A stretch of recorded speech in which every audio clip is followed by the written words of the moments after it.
એક ઉમેદવાર દેસાણીભાઈ દ્વારા ફોર્મ પરત ખેંચવામાં આવેલ છે, જેથી કુલ 9 ઉમેદવાર રાજકોટ લોકસભાની ઉમેદવારીમાં બાકી રહ્યા છે, જેમનું નામ ધરાણી પરેશકુમાર ધીરજલાલ, પરસોત્તમભાઈ રૂપાલા, ચમનભાઈ સવસાણી, અજાગિયા નીરલ અમૃતલાલ, ભાવેશભાઈ આચાર્ય, ઝાલા નયન જે, ભાવેશભાઈ પીપળિયા, જિગ્નેશ મહાજન તથા પ્રકાશભાઈ સિંધવ છે.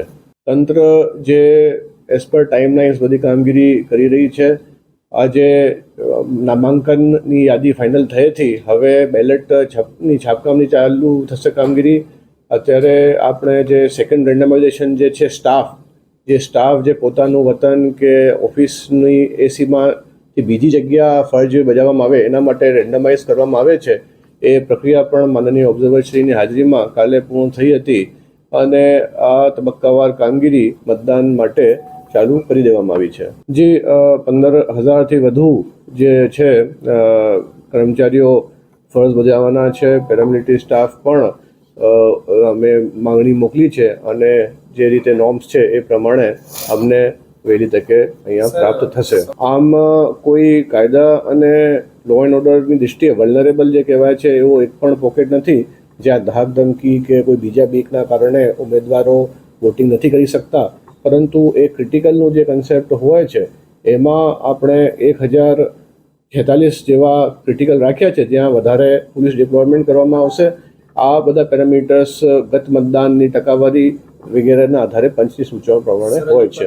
આ બાબતે 197 ફરિયાદો અમને સી-વિજિલના મારફતે જે એપ છે સિટીઝન વિજિલ એપ એના થકી મળે છે.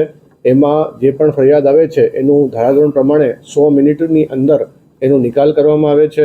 આ સિવાય જે અમારું ટોલ ફ્રી નંબર છે 1950 ત્યાં પણ જે ફરિયાદો આવે છે એનું પણ નિકાલ સમયમર્યાદામાં કરવામાં આવી રહ્યું છે. એક એવો મુદ્દો ચર્ચાઈ રહ્યો છે કે જે આચારસંહિતા ભંગની ફરિયાદ કરે છે તેમના ખાતા ફ્રીઝ થઈ જાય છે, એવી વાત છે.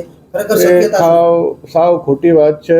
પોતાનો મોબાઈલમાં જૂનું વર્ઝન એપનું હોય અથવા તો કોઈ અપડેટ ડાઉનલોડ ન કરેલું હોય એ માટે આ 3-4 વ્યક્તિઓ દ્વારા એવી ફરિયાદ કરવામાં આવી હતી. એમને સમુચિત ગાઈડ કરવામાં આવ્યું હતું અને તાત્કાલિક એ સમસ્યાનું દૂર થઈ ગઈ હતી. જે 197 જેટલી ફરિયાદો અમને સિવિજમાં મળેલ હતી એમાં અલગ અલગ પ્રકારની ફરિયાદો હતી. અત્યાર સુધી 20,000થી વધુ બેનર અને પોસ્ટર આચારસંહિતાના ભંગ બદલ કાઢી દેવામાં આવ્યા છે. અને એ સિવાય પણ જે રીતે અમને સૂચનાઓ પંચમાંથી મળે છે એ પ્રકારની કામગીરી કરવામાં આવી રહી છે. બંને મેટરમાં પંચ દ્વારા અમારા પાસેથી અહેવાલ માંગવામાં આવેલું છે, જે અમે શીઘ્ર ત્યાં રજૂ કરવાના છીએ. મતદારોને એ જ કહેવા માંગીશ કે આ મતદારનું આપણું પવિત્ર અધિકાર છે. એક વોટથી ઘણું ફેર પડે છે. ભૂતકાળના ઘણા કિસ્સાઓમાં જે સીટની ડિસિઝન એક વોટ 10 વોટથી થઈ છે. એટલે આપ સપરિવાર ફરજિયાત મતદાન કરજો.